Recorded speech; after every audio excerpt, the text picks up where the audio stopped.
Aujourd'hui, je vais encore goûter un vin d'Autriche et encore d'un cépage bien authentique, bien typique de la région. Comme je vous l'ai déjà raconté, en fait, la viticulture se fait en Autriche, surtout dans la basse partie, dans la basse Autriche, située le long à peu près de la frontière avec la Hongrie. On peut voir ici un petit peu sur la carte, c'est minuscule, je sais.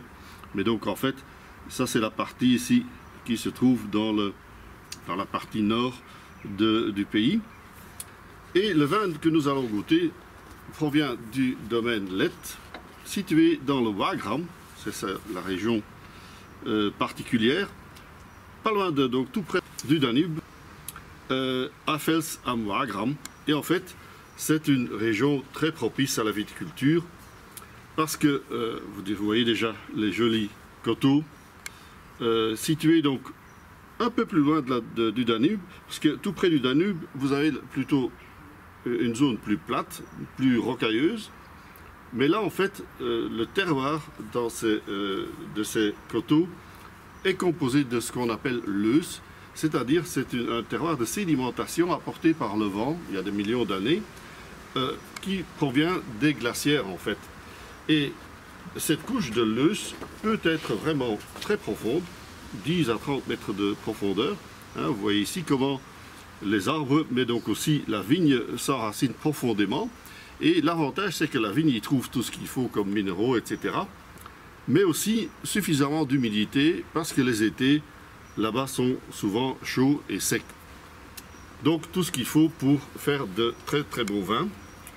Et au domaine Lett, Weingut Lett, on a déjà 3 générations d'expérience. Et depuis plus de 25 ans, on pratique la viticulture raisonnée, pas d'emploi d'herbicides, et on est même en voie vers la viticulture biologique. Ici, le Saint-Laurent, c'est le cépage que nous allons goûter, est en fait autochtone de l'Autriche. On en trouve un peu dans les pays environnants aussi. Et en fait, le cépage est famille du Pinot Noir. Et nous allons retrouver ça dans le verre, j'en suis sûr. Il est nommé Saint-Laurent à cause donc du saint qu'on fête le 10 août, et c'est normalement vers le 10 août que ce raisin prend de la couleur, d'où le nom.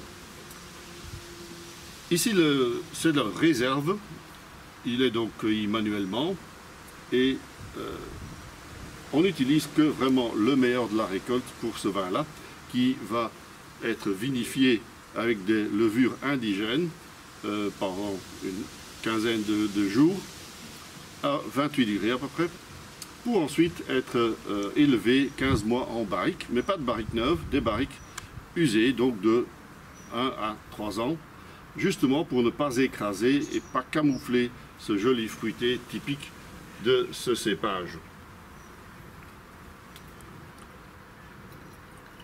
On voit déjà un peu à la couleur qu'on est dans la famille du Pinot Noir. C'est pas la couleur d'une Syrah ou d'un Malbec, bien sûr. Donc c'est un peu plus léger, mais quand même très joli, relativement soutenu pour ce type de vin. Déjà un nez très attrayant. Cerise, fruits noirs comme la mûre, mais aussi un côté un peu toasté et aussi quelques épices douces.